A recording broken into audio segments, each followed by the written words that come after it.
அம்மா பேசினாங்க.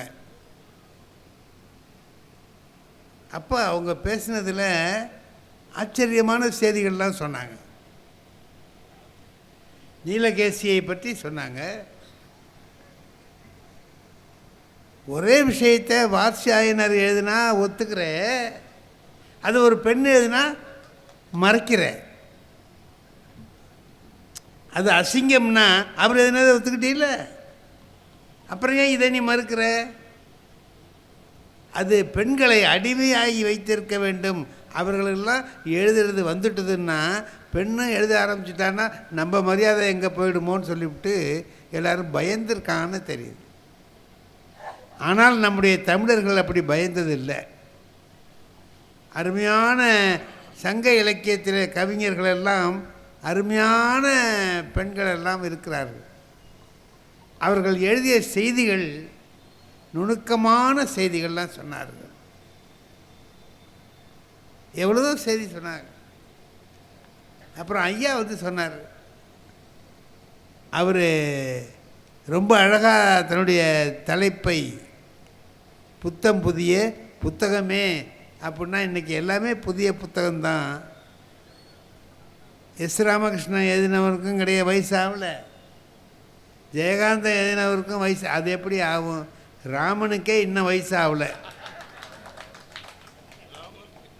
ராமனுக்கே இன்னும் வயசு ஆகலை, ராமனாகவே இருக்கான். லட்சுமணன் இன்னும் லட்சுமணனாகவே இருக்கான். அவன் கொஞ்சம் வயசு வரலாம்ல, வரமாட்டேங்கிறான். அதான் சிரஞ்சீவி பாத்திரங்கள் தானே. நாம் எழுத்தில் உருவாக்கி விட்டுட்டோம்னா அப்புறம் அது அப்படியே இருக்கும். கல்வெட்டில் எழுதிட்டோம்னா அப்படியே இருக்கும்.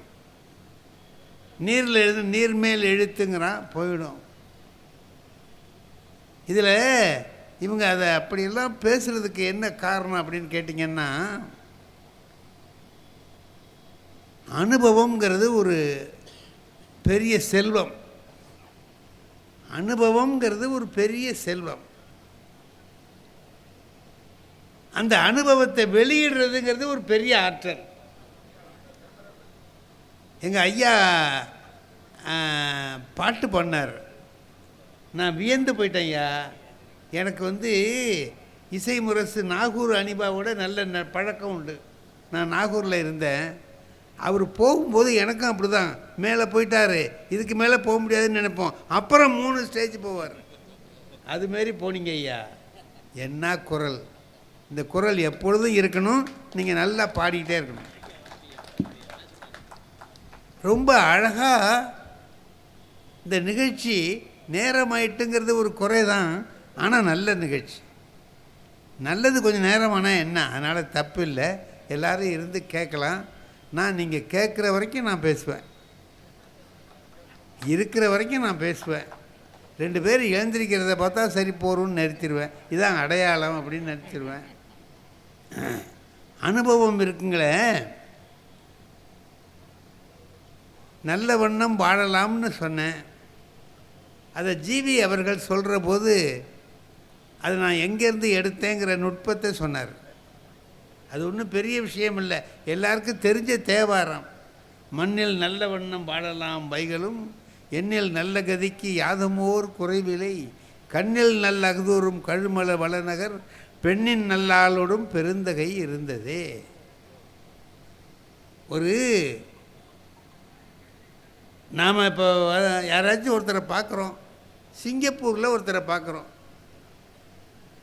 ரொம்ப நாளாச்சு நம்ம சிங்கப்பூருக்கு போய். அங்கே சிங்கப்பூரில் இருக்கிற போது தமிழ்நாட்டிலேருந்து ஒருத்தர் வர்றார். அவர்கிட்ட நம்ம என்ன கேட்போம்? அந்த அவர் இருந்தாரே, இருக்காரா, இவர் இருக்காரா தெரிஞ்சுக்கிறதுக்கு ஆசைப்படுவோம்ல. அதை மாதிரி ஞான சம்பந்தருக்கு என்ன ஆசை? கோயிலில் சாமி நல்லா இருக்கான்னு கேட்குறாரு. அவங்க அப்பா வந்தபோது இந்த பாட்டு அதுதான். அவங்க அப்பா வந்தபோது இதை கேட்குறார். பெண்ணின் நல்லாளோடும் பெருந்தகை இருந்ததே, இறைவனும் இறைவியும் நல்லா இருக்காங்களான்னு கேட்குறார். அது என்னன்னு கேட்டால், நாம் ஒவ்வொருத்தருக்கும் ஒவ்வொரு வகையான அனுபவம் உண்டாகிறது தான் முக்கியமானது. எனக்கு கிருபானந்த வாரியாரை பார்த்தா ஆச்சரியமாக இருக்கும். ஏன்னா அவர் பேசுகிற விஷயங்கள் சில சமயத்தில் சங்கடமாக இருக்கும், அது வேற விட்டுடுங்க. புராணங்களை பேசுகிற போது அப்படி தான் வரும், அது வேற. ஆனால் அவர் அந்த செய்திகளை சொல்கிற முறை இருக்க பாருங்க, யாராலையும் கடைப்பிடிக்க முடியாது, யாராலையும் செய்ய முடியாது.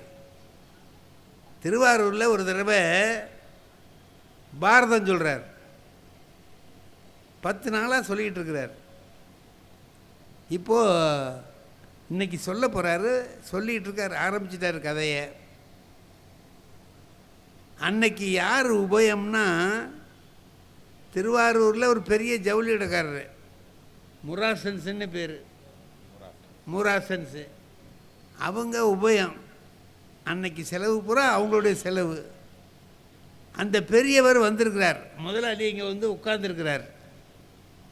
இப்போ இதையெல்லாம் வாங்கி ஒருத்தர் நடத்திக்கிட்டு இருக்கார்ல, அவருக்கு என்னன்னு கேட்டிங்கன்னா, அவர் இருக்கிறாரு, இன்னும் கொஞ்ச நேரத்தில் கடைக்கு போயிடுவார்.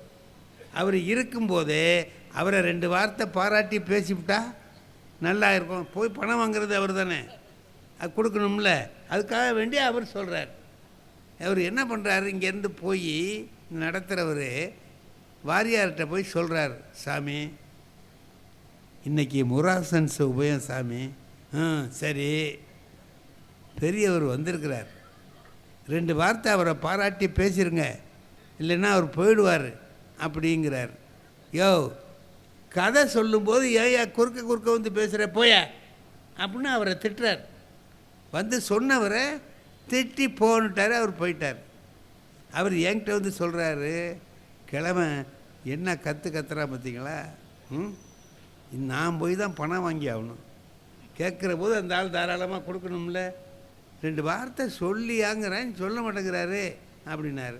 சொல்லுவார் யார், நீ சும்மா சும்மா இருங்க, நாளில் போய் காசு வாங்கணும் அப்படின்ட்டு மறுபடியும் ஏஞ்சி போய் ஒரு 1/4 மணி நேரம் கழித்து, சாமி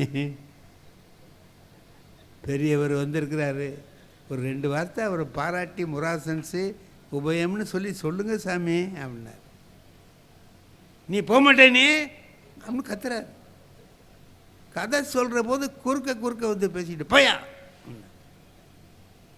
அவர் 3 தடவை போய் சொல்லி பார்த்தாரு, ஒன்றும் நடக்கலை, வந்துட்டார். கிழமை நம்மளை உருப்பட விட மாட்டான் அப்படி இப்படின்ட்டு கண்ணாப்பிடான்னு திட்டிக்கிட்டு உட்காந்துருக்கிறார். சார் என்ன செஞ்சார் தெரியுமா கிருபானந்த வாரியார்?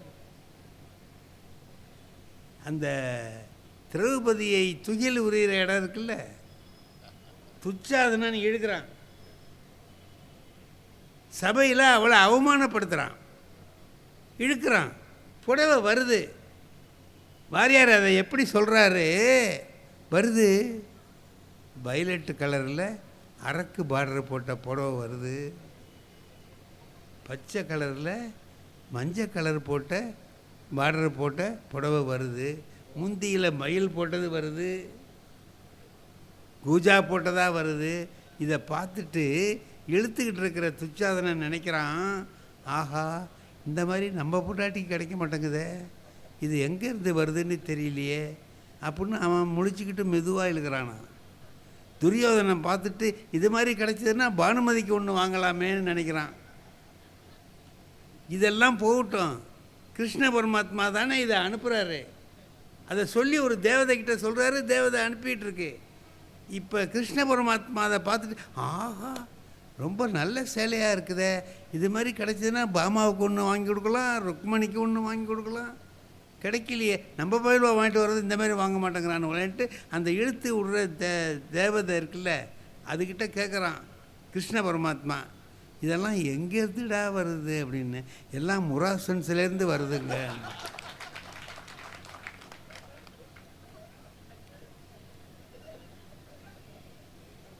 இப்போ முராசன்ஸுக்காரருக்கு எப்படி இருக்குங்கிறீங்க? இப்போ கிருஷ்ண பரமாத்மாவே நம்ம சேலையை தானே அனுப்பியிருக்கான். இதுக்கு பேர் தாங்க அனுபவம். நீ சொன்ன மாதிரி 2 வார்த்தை அவரை சொல்லிடலாம், அதுக்கு இந்த விளைவு இருக்க, இந்த எஃபெக்ட் கிடைக்காது. இப்போ சொன்னது இருக்குது பாருங்கள், அதை ஒரு கதை நிகழ்ச்சியோடு கொண்டு வந்து வச்சு பொருத்தி இவரை இந்த இடத்துல பாராட்டலாம்னு நினச்சிட்டு இருக்கார். அப்போ தான் ஒருத்தர் சொல்கிறார், இன்றைக்கி முராசன்ஸ் உபயம்தான்னார். அவங்க உபயமா, அதான் இங்கெல்லாம் இப்படி பார்த்தீங்கன்னா ஒரே எல்லாம் வாடாமலர்களாக இருக்குது, தேவலோகத்துலேருந்து வந்தது மாதிரிலாம் இருக்குது அப்படின்னு சொல்லிட்டு 2 வார்த்தை பாராட்டி பேசிட்டேன். அனுபவம் இருந்தால் எதை எப்படி செய்யலாம், மண்ணில் நல்ல வண்ணம் வாழலாம்.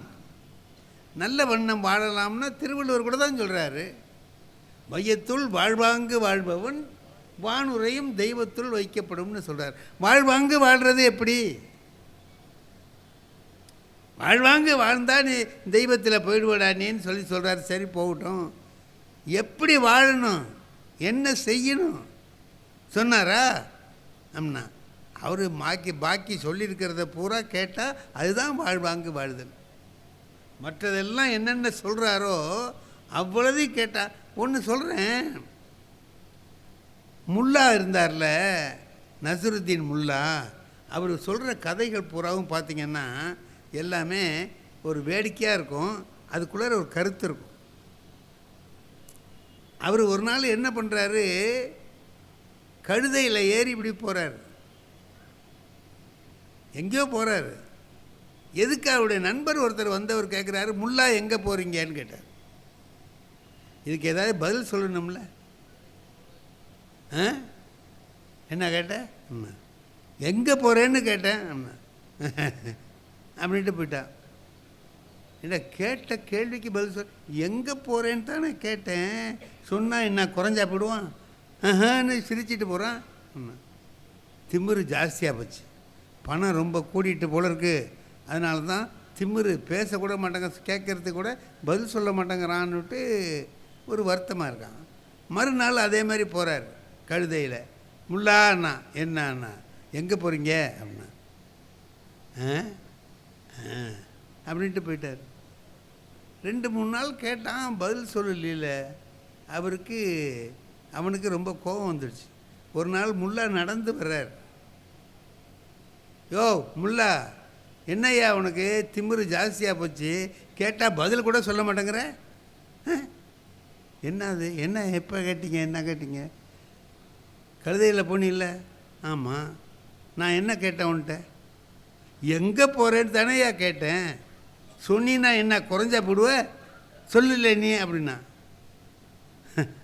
உங்களுக்கு என் கழுதையை பற்றி தெரியாதுன்னா, உங்களுக்கு என் கழுதையை பற்றி தெரியாததுனால நீங்கள் கேட்குறீங்க எங்கே போகிறேன்னு. என்னால் எப்படியா சொல்ல முடியும், என் கழுதை இருக்க அது ஒரு வினோதமான கழுதை, நான் சொல்கிறத அது கேட்காது. நான் கடத்தருவுக்கு போகணுன்னு சொல்லுவேன், அது ரயில்வே ஸ்டேஷனுக்கு போகும். நான் அதுக்காக வருத்தப்பட மாட்டேன், ரயில்வே ஸ்டேஷனில் என்ன வேலை இருக்கோ அதை பார்த்துக்குவேன். ஏதோ ரிசர்வேஷன் அது இது இருக்குன்னா அந்த வேலையை பார்த்துக்குவேன். இன்னும் ஒரு நாளைக்கு ரயில்வே ஸ்டேஷனுக்கு போகும்போது அது பஸ் ஸ்டாண்டுக்கு போகும், வருத்தமே பட மாட்டேன். பஸ் ஸ்டாண்டில் என்ன வேலை இருக்கோ அதை பார்த்துக்குவேன். ஒரு நாள் நான் என்ன சொல்கிறேன், சுடுகாட்டில் ஒரு செத்து போயிட்டா அதை பார்க்குறதுக்கு போகணுன்னு சொல்கிறேன், அது கடத்தருக்கு போகுது. நான் பார்த்தேன், கடத்தூரில் பொண்டாட்டி வாங்கிட்டு வர சொன்ன சாமான் எல்லாத்தையும் வாங்கிட்டு போயிடுவோம், இப்போ இந்த வேலையை முடிச்சுக்கலான்னு சொல்லிட்டு வாங்கிட்டு போ. ஆனால் அந்த மாதிரி பொழுதை ஓட்டிக்கிட்டு இருக்கேன், நீ எங்கே போகிறேன்னு கேட்டால் நான் எதை நம்பிடா சொல்கிறது.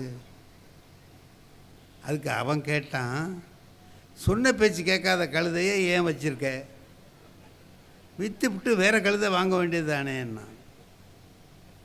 ஏய், ஓ பொண்டாட்டி சொன்ன பேச்சு கேட்குறாளாடான்னு கேட்டான். இல்லை, அதுக்காக விரட்டி விட்டியா, வச்சு தானே குடும்பம் நடத்துகிற. இந்த கழுதை போய் வேற ஒரு கழுதை வந்தால் அது மட்டும் நல்லா இருக்கும்னு என்னத்தை கண்டோம். அது கீழே தள்ளி மண்ணை தள்ளி தலையில் கொட்டுறதா இருந்ததுன்னா என்ன பண்ணுறது. ஒன்று வச்சுக்கடா, கிடைச்சதை வச்சு வாழ கற்றுக்கணும் மனுஷன், கிடைக்காததை நினச்சி ஏங்கிட்டு இருக்கக்கூடாது. ஒரு பெரிய ஒரு விஷயத்தை எடுத்து சொல்கிறார். அதே மாதிரி தான் அவர்கிட்ட என்ன பண்ணுறான் ஒருத்தன், அவன் நண்பன் ரோமியோன்னு ஒருத்தன் வர்றான், அவனை கூப்பிட்டாரு, இங்கே வாடான்னார். வந்தான். அவன்கிட்ட இவர் சொல்கிறாரு, என் பொண்டாட்டி கண்ணை பார்த்தியா, அவர் பொண்டாட்டியை பற்றி அவன்கிட்ட சொல்கிறார், என் பொண்டாட்டி கண்ணை பார்த்தியா, என்ன இத்தனையோண்டுடா, பார்க்க அசிங்கமாக இருக்குது, உன் பொண்டாட்டி கண்ணு எப்படின்னா, அருமை இல்லை, மலர் மாதிரி இருக்கும் அப்படின்னா. அப்படியா, சரி. என் பொண்டாட்டி கூந்தலை பற்றியா, எலி வால் மாரி இத்தினோண்டு இருக்குடா, அசிங்கமாக இல்லை, உன் பொண்டாட்டிக்கு எப்படி அப்படின்னா. என் பொண்டாட்டிக்கு நான் நீண்ட கூந்தல், அருமையான கூந்தல், அடர்த்தியான கூந்தல், சுருளாக அப்படியே ஜம்முன்னு இருக்கும். அப்படியா, என் பொண்டாட்டி நடக்கிறத பார்த்துருக்கியா நீ, என்னமோ தள்ளாடி விழுவுறது மாதிரி போகிறாடா, உன் பொண்டாட்டி எப்படின்னு. அண்ணன் மாதிரி நடப்பான்னு எல்லாத்தையும் கேட்டுட்டு முல்லா கேட்டார். அப்படிலாம் இருந்தும் ஏன்டா என் பொண்டாட்டி பின்னாலேயே சுற்றிக்கிட்டு இருக்கேன்னு கேட்டான்.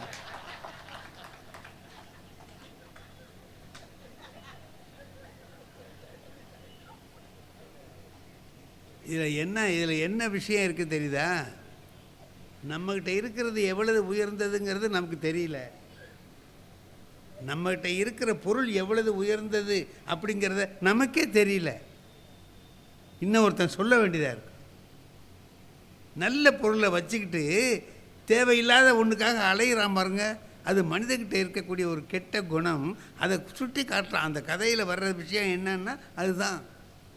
அந்த மாதிரி எல்லா இடங்களையும் இன்றைக்கி இருக்கிற நிலைமையில் பார்த்திங்கன்னா நல்லபடியாக வாழ்வது அப்படிங்கிறது ஒரு பெரிய வேலை. அதை கொஞ்சம் கஷ்டப்பட்டு தான் செய்யணும். ஏன் தெரியுமா? சின்ன பிள்ளைகள்லாம் கூட நம்ம சொல்கிறத கேட்கல. நாம் நல்ல விஷயங்களை சொன்னோம்னா ஏன் அறுக்கிறேங்கிறான். அப்பாவே பிள்ளைகிட்ட சொல்கிறாருன்னு வைங்க. நாங்கள்லாம் அந்த காலத்தில் பள்ளிக்கூடத்துக்கு நடந்து தானேடா போனோம், சைக்கிளில் கூட போகலடா, 2 மைல் நடந்து போய் தான் நாங்கள் படித்தோன்னு. ஏன் அப்படி படித்த? இப்போ உள்ளவன் என்ன கேட்குறான், ஏன் அப்படி படித்த? ஒழுங்காக சைக்கிள் வாங்கி கேட்க வேண்டியதுன்னு உங்கள் அப்பார்கிட்ட. உனக்கு தைரியம் இல்லை, அதுக்காக என்னையும் அப்படி இருக்க சொல்கிறியா? சைக்கிள் வாங்கி கொடுத்தா போகிறேன், இல்லை நான் போகல, பள்ளிக்கூடத்துக்கு போகல. இப்போ இந்த மாதிரி நிலைமை இருக்குல்ல, இதை வச்சுக்கிட்டு வாழ்கிறது எப்படி? நாம் வாழ்கிறது பிள்ளைங்கள்லாம் சொன்னபடி கேட்குறாங்க, வர்றாங்க, அண்ணன் சரியாக இருக்கான், தம்பி சரியாக இருக்கான், எல்லோரும் சரியாக இருந்தால் நல்லா வாழ்கிறத பற்றி கவலை இல்லை, வாழ்ந்துடலாம். நம்மகிட்ட மன உறுதி இருந்தால் நல்ல வண்ணம் வாழலாம். ஆனால் இப்படியெல்லாம் ஒரு கஷ்டமாக இருக்க, இதை வச்சுக்கிட்டு இப்படி வாழ்கிறது. எங்கள் வீட்டில் ஒரு பையன் சார் 5வது படிக்கிறான்னா ஒரு 10 வயசு இருக்கும். பக்கத்து வீட்டு பையன் எங்கள் வீட்டுக்கு வருவான், டிவி பார்ப்பான். ஒரு நாள் டிவி பார்த்துட்டு இருக்கான் சார், ஒரு பொண்ணு அதில் நடந்து போயிட்டுருக்கிறவ டக்குன்னு மயக்கம் அடித்து விழுந்துட்டா. இந்த பையன் பார்த்துக்கிட்டு இருக்கிற பையன் 10 வயசு பையன் சொல்கிறான், ஆஹா கர்ப்பம் ஆயிட்டான்னா. அவள் மயக்கம் அடித்து தான் விழுந்திருக்கா. இவன் சொல்கிறான் கர்ப்பம் ஆயிட்டான்னா. எனக்கு ஓங்கி ஒரு அடியை கொடுத்தேன்.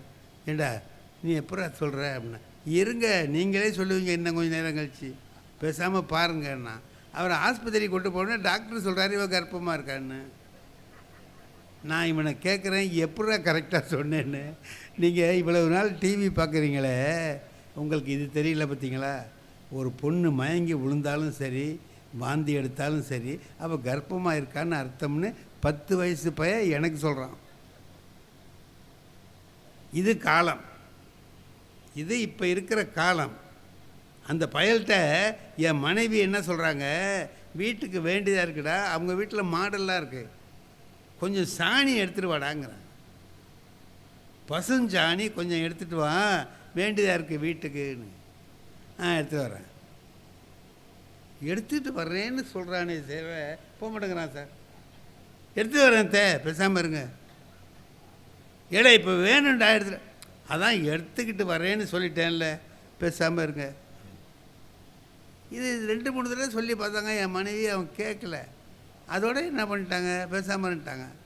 பார்த்தாக்கா ஒரு 7 மணி இருக்கும் ராத்திரி, ஒரு கேரி பேக்கில் போட்டு சாணியை கொண்டாந்து கொடுக்குறான். ஏன் சொன்ன உடனே நீங்கள் கொண்டாந்து கொடுத்தாக்கா கெட்டு போயிடுவீங்களே, ஏன் இவ்வளோ நேரம் கழித்து கொண்டாடுறேன்னு. அத்தை உங்களுக்கு என்னை பற்றி தெரியலன்னு.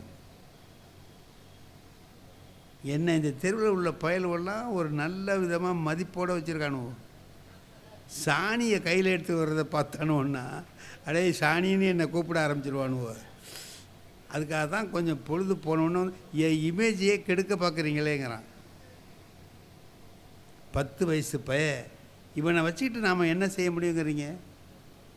நல்ல வண்ணம் வாழலாம்னா இவனை வச்சுக்கிட்டு எப்படி வாழ்கிறது? இவன் நம்மளுக்கு புத்தி சொல்கிறவனாக இருக்கான். அவனை வச்சுக்கிட்டு நாம் எப்படி வாழ முடியாது. நம்ம வீட்டில் நம்ம மனைவி இருக்காங்க. மனைவியும் நாமும் சேர்ந்து வாழுகிற பொழுது அந்த வாழ்க்கை எப்படி இருக்கணும்? ஒன்று குடும்ப வாழ்க்கை மனிதனுக்கு, இன்னொன்று வெளி வாழ்க்கை. இதானே 2 தானே நமக்கு வாழ்க்கை. 2 அகம் புறம். வீட்டுக்குள்ளே எப்படி இருக்கணும் அவ்வளோதான். இன்னொன்று வெளியில் எப்படி இருக்கணும்? நாம் போய் வியாபாரம் பண்ணுறோம், அலுவலகத்துக்கு போகிறோம், அங்கெல்லாம் எப்படி இருக்கணும்? வீட்டுக்குள்ளே எப்படி இருக்கணும்? ஒரு தடவை கணவன் மனைவி எப்படி இருக்கணும்னு பேரறிஞர் அண்ணா அவர்கள் ஒரு திருமணத்தில் பேசுகிற போது பேசினார். அருமையாக சொன்னார். நாகப்பட்டினத்துக்கு பக்கத்தில் அந்தனப்பேட்டை, அந்த பேட்டில் ஒரு கல்யாணத்தில் அவர் பேசுகிறார். நான் கேட்குறேன். அப்போ அவர் சொல்கிறார், கணவன் மனைவி எப்படி இருக்கணும், அவங்களுடைய வாழ்க்கை எப்படி இருக்கணும். ஒரு உதாரணத்துக்கு நான் சொல்கிறேன் அப்படின்ட்டு சொல்கிறார். ஒருத்தன் வர்றான், கணவன் வர்றான், நாளைக்கு லீவு, ஓய்வாக தானே இருக்க போகிறோம், வர்றியா கல்லணைக்கு போயிட்டு வரலாம். எங்கே போவோமே அப்படிங்கிறேன். சரி, நாளைக்கு ஓய்வாக இருக்கிறதுனால கல்லணைக்கு போகலாம், ஏதாவது செஞ்சு எடுத்துகிட்டு வாயேன். என்னங்க செய்ய? நீ என்ன நல்லா செய்விய செய். புளிச்சோறு கொடட்டுமா அப்படின்னா, அதான் நீ நல்லா செய்விய செய்.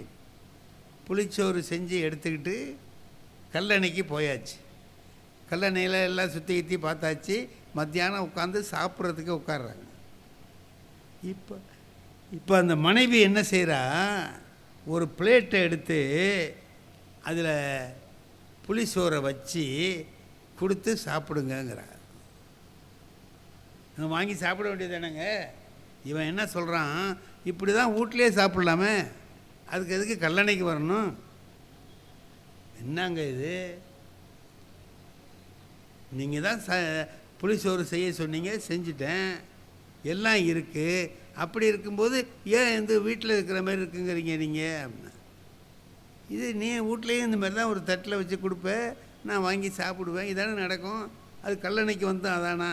அப்புறம் என்னங்க செய்யணும் அப்படின்னு கேட்டேன். எனக்கு நீ எடுத்து ஊட்டி விடுன்னா. அவள் அதை சிரிச்சுக்கிட்டே ஒரு கை எடுத்து வாய் ஊட்டி விட்றான். சாப்பிட்டுட்டு சொல்கிறான், நீ புளி சோறில் கொண்டாடுறேன்னு சொன்னேன். ஆமாங்க, புளிச்சோறு தான் கொண்டாந்துருக்கேன். எங்கே புளிச்சோறு கொண்டாந்துருக்குற? சக்கரை பொங்கலில் நீ கொண்டாந்துருக்குற.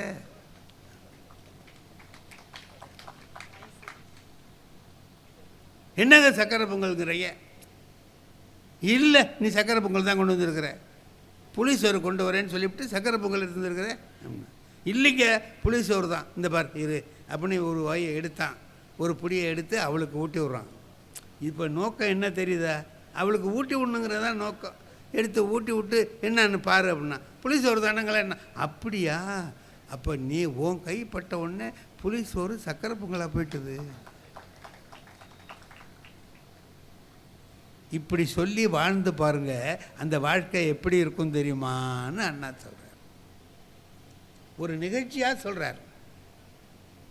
குடும்பத்தில் கணவன் மனைவி நாம் 2 பேரும் சேர்ந்து வாழ்கிறோம். அப்படி வாழ்கிற போது நம்முடைய வாழ்க்கை எப்படி இருக்கணும்? கணவனை மனைவி, மனைவியை கணவன், ஒருத்தர் புரிஞ்சுக்கிட்டு வாழ்கிற வாழ்க்கை தானே அங்கே வாழ்க்கை. இந்த தகவல் உங்களுக்கு பிடிச்சிருந்தா லைக் பண்ணுங்க, உங்க ஃப்ரெண்ட்ஸுக்கு ஷேர் பண்ணுங்க, மறக்காம எங்க சேனலுக்கு சப்ஸ்கிரைப் பண்ணுங்க.